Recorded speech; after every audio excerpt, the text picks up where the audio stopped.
Wala kasi akong pakialam dati sa mga violation eh. Basta lang, gusto ko lang nun eh, mapadami yung subscriber, ganun lang. Pero ngayon kasi ano eh, mahirap na eh. 90 days pa naman bago ka makapag-apply.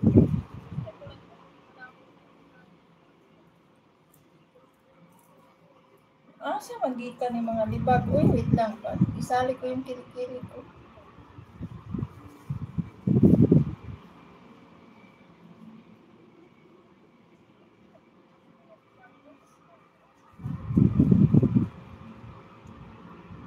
Yung kilikili ko naman, ang itim.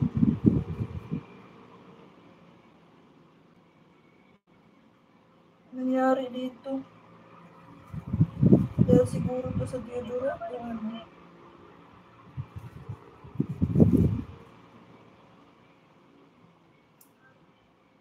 Naku, tinubuan na naman ng panatigyawat.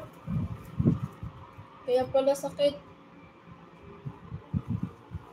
Pa-jacket malamig. Thank you, Lord, sa pagbisita. Wait lang, bisitahin ko yung bahay mo.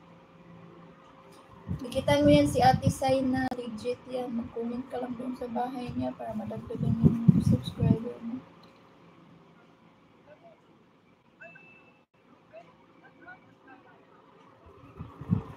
Nandyan ka pati? Nag-reels ka? Wala.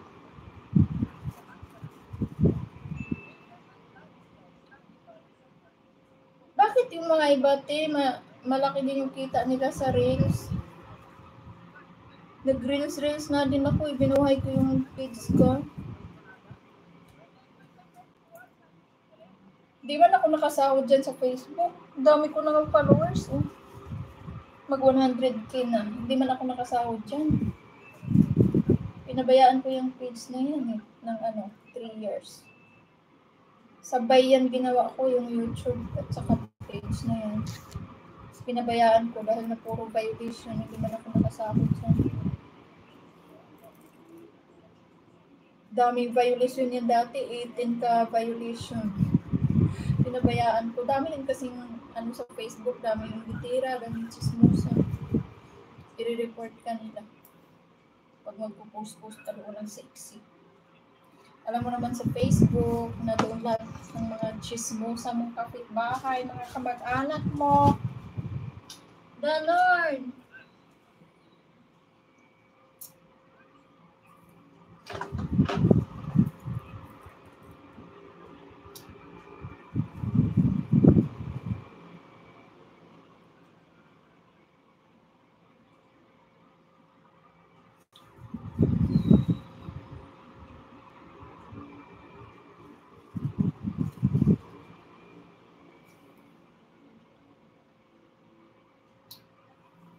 I am putting this, guys, petroleum jelly on my lips because it's dry. Nag-dry yung lips ko. Siguro, naghahanap ito ng ibang lips. Saan naman taon na akong group? Ay, nag-dry naman ito.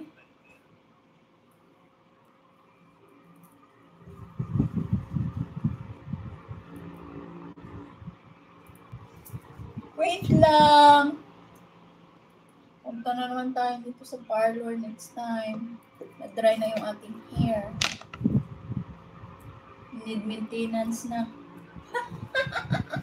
It's so hard being a girl. You have a lot of things to maintain in your body in order to be beautiful. You know? Being a girl, we have to take care of our body.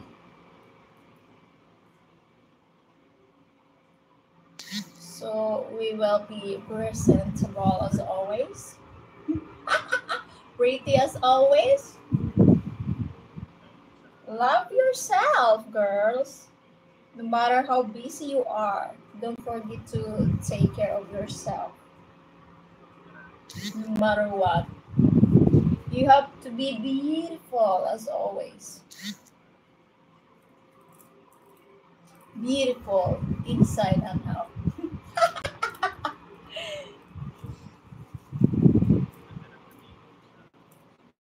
No matter what age you are, tama ba yung English